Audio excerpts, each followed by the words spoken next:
Our job. What is our job? When internalizing, that means reading, watching, listening to poetry. What is our job when internalizing poetry? What should we look out for? What is our job when internalizing poetry? Mina, go ahead. You could look for stuff that she continues to repeat, or you could look for something that has a figurative, but you can figure out the literal meaning. Great. Rhetorical devices, figurative language. Cool. We have to look out for those things. What else? Janaya, what else? We look out for figurative language and some other rhetorical devices. When we're reading poetry and internalizing poetry, what else do we look for?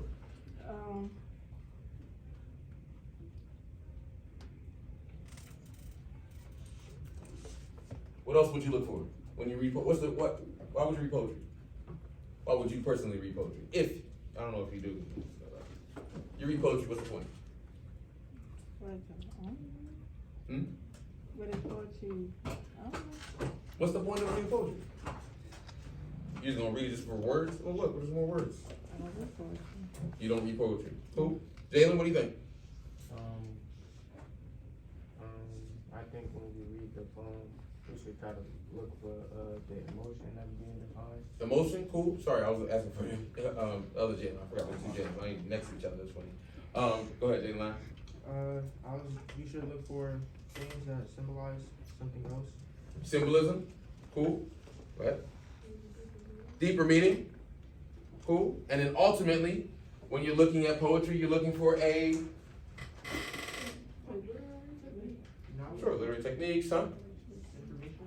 Information, sure. A message. Who said it? What guy said it? A message. You're looking for a message. The thing about poetry is that it's never simple. It's always complex because it has all these different types of devices and techniques and tools and strategies that you use.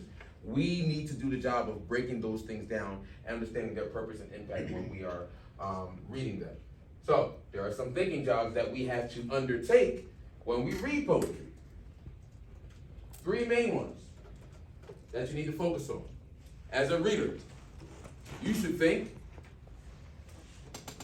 what am I experiencing as I read this? That's number 1. And in that experience, you need to look for some buzzwords or some vocabulary words. There are going to be a lot in this text. You need to look for figurative language that you guys talked about. And you need to look for any thematic topics. Those 1 to 2 words that may represent something larger. Love, death, happiness, sadness, fear, purpose. Then we look for the things that make us feel something. Starting with the author. What are those tone words, those tone phrases, those tone lines? Those deep emotional feelings, right? And then we have to focus and be mindful of our reactions when we read the text. How do I feel based off of reading this text? What was the impression left upon me? What am I then also taking away? What is my call to action? And then ultimately the third thing is what we learn. What are the lessons? What are the messages? And what are the opinions that I have drawn and the conclusions that I have made from this poem? When you guys read a love poem, the opinion that you have drawn is that I think this person loves me. And the conclusion that you draw is that we need to discuss this issue of love between us. You wrote me a whole love poem. Anybody ever been written a love poem? You wrote one or someone wrote you one? I've been written. Oh, turn up. So I say how you turn? I've written one and I've received one. Turn up. Back and forth. Back. Forth. So what you do? I received a lot. You received one? You wrote a lot, you said? No, I received a lot. You received. Boy, oh boy, down here. Timmy, you too? Yeah, I received like 50 of them. 50! If you know me, you know I received a lot. Yo. Dang, Timmy, she said your inbox dry. So, We need to use these thinking jobs in breaking down the poem that we're going to read. We're going to practice with these thoughts on the initial part that we read from Langston Hughes. So, once again, it says, hold fast to dreams, for if dreams die, life is a broken winged bird that cannot fly. How do we understand what it's saying? We need to break it down. The first thing I always look for are those buzzwords, those big vocabulary words that I'm experiencing. First of all, what does fast mean in general? Speed. Right? Now, fast may have, like any other word, may have other definitions. Does speed work in this sense? No. Speed does not work in this sense, right? So obviously it has to mean something else. You said maybe tight. How do you know fast means tight?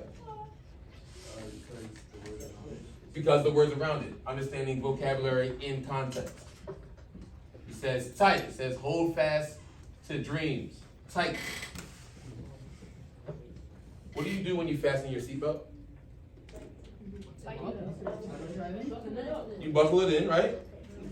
Right? What's the purpose of a fastened seatbelt?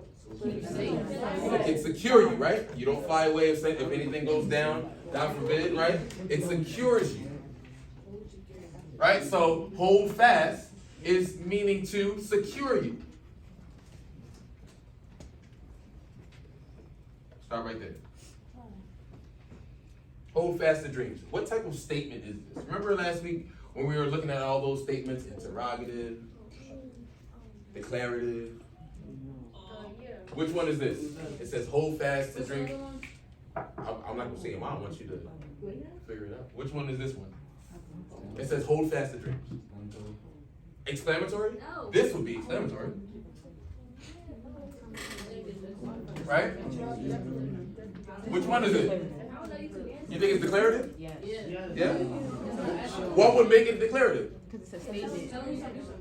That's declarative? Which one? It's telling you to do something. Hold on tight to the dream. Think about it, think about it, think about it, think about it. That is, a declarative statement is making a statement. An interrogative is making is forming a question. There's another one. What's that other one? That tells you to do something. And then we said an exclamatory means a loud, crazy, exciting one. There's another one. What's that one? That's the one you don't know. You don't remember.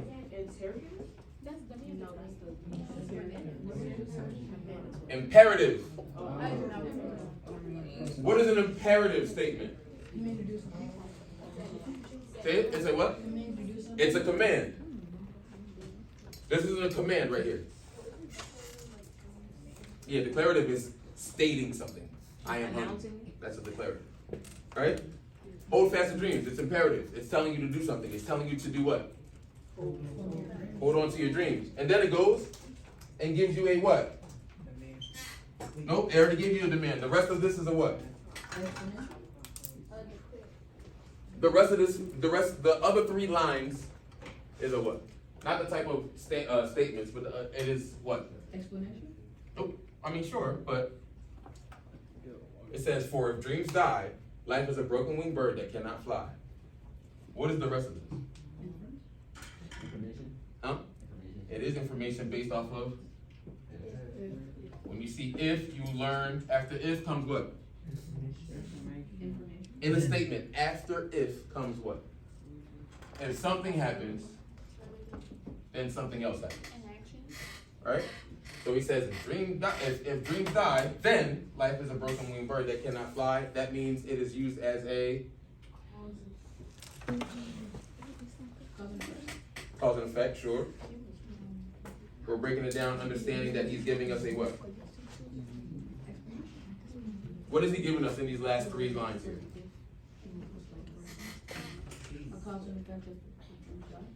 Sure, cause and effect. Advice. Also known as? No. Caution. Is he not giving us a caution or a warning? Yeah. I believe so. You ready for the big word? Write it down.